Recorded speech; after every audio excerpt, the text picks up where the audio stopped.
the suffering people of Ambazonia, alongside promoting human rights, has enhanced international advocacy campaign. Effective storytelling and documentation of war crime was essential to garnering sympathy and support both locally and globally. The Ambazonian movement has also made strides in establishing a semblance of governance in the region. It claims the creation of local governing bodies, the local government areas and counties, and also the establishment of defense forces such as the Ambazonian Restoration Forces have provided a sense of legitimacy to the cause. However, these developments have also led to accusation of human rights abuses by the Cameroon military that led to the investigation by the United Nations Committee on Torture. A big win for democracy, for democratic processes within the Federal Republic of Ambazonia. This has alienated some potential supporters and raised concerns about the movement's commitment to democracy principle when there are some allegations of human rights abuses by the restoration forces of Ambazonia. For the Ambazonian movement to successfully bring the Cameroonian government to the negotiation table, several steps must be taken. The lessons from the failed negotiation processes in Switzerland and Canada could not be overemphasized. First and foremost, the movement needs to unify its leadership and present a cohesive agenda. A united front will not only strengthen their position, but also enhance their credibility in the eyes of both the international community and the Cameroon government. This could involve establishing a common platform that addresses the diverse interests within the movement while maintaining a focus on the overreaching goal of independence and federation.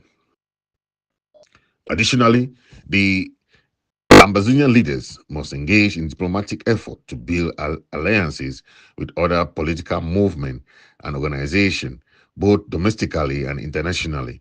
By fostering a relationship with sympathetic groups, they can amplify their voices and increase pressure on the Cameroon government to engage in negotiation process. This could also involve reaching out to influential countries and international organizations, as they have been doing before, to advocate for their cause and facilitate negotiation. The case of Switzerland and Canada is an example of how the Ambazonian leaders have won the diplomatic efforts. Furthermore, the Ambazonian movement should prioritize a commitment to human rights and democratic governance. By demonstrating a willingness to uphold these principles, they can counteract criticism of their methods and build trust among the local population and potential international allies. This commitment could also serve as a bargaining chip in negotiation, as the Cameroon government may be more inclined to engage with a movement that shows respect for democracy, and also countries will continue to condemn Cameroon's human rights abuses in Amazonia. Finally, the Amazonian leaders must be prepared to engage in genuine negotiation with the Cameroon government, even if it means making concessions. A willingness to compromise on certain issues could pave the way for negotiation and ultimately lead to a peaceful resolution of the conflict. By demonstrating a commitment to finding common ground, such acceptance, such as accepting a referendum, the Ambazonia movement may create an environment conducive to meaningful discussion and potential agreements. In conclusion, the Ambazonian War has been marked by both triumph and setbacks. While the movement has garnered international attention and mobilized grassroots support, internal division and strategic missteps have hindered its progress. The path forward requires a strategic combination of military, diplomatic, and grassroots approaches. For the Ambazonian leaders to successfully bring the Cameroon government to the negotiation table, they need to unify their leadership, build alliances, commit to human rights, and be open to negotiation. Only through this effort can they hope to achieve a lasting solution and resolution to the war and secure a better future for the people of Ambazonia. Thank you for listening. This has been Comrade Fritz Misodi. Yeah, morning, gentlemen. Yeah, there's nothing wrong with the tone. The thing is just that the truth sometimes is so bitter that people run away from it.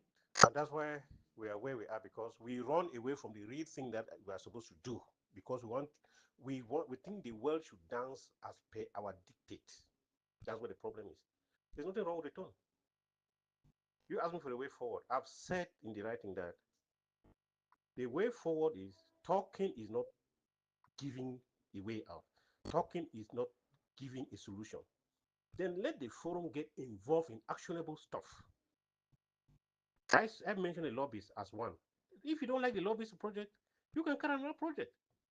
But it should be a visible project that Ambazonia can see and put their finger on it that, oh, the Reconciliation Forum is doing this. It must not be the lobbies project. The lobbies project was a proposer. It was just a proposer. You can you can get even humanitarian, whatever, but it should be visible that Ambazonia people can put their finger on it that this group is doing something. Holding meetings and talking and talking and talking will never ever solve the problem. That's the truth about it. And this is what people don't want to hear. One person who is actionable can solve the problem of Ambazonia than all of the Ambazonia who are just running around like headless chicken. The way forward I propose, the which you have read and refused to reason, is that for almost 2 years, this forum has been created, or 1 year, the talking has not solved the problem. Then let them change the strategy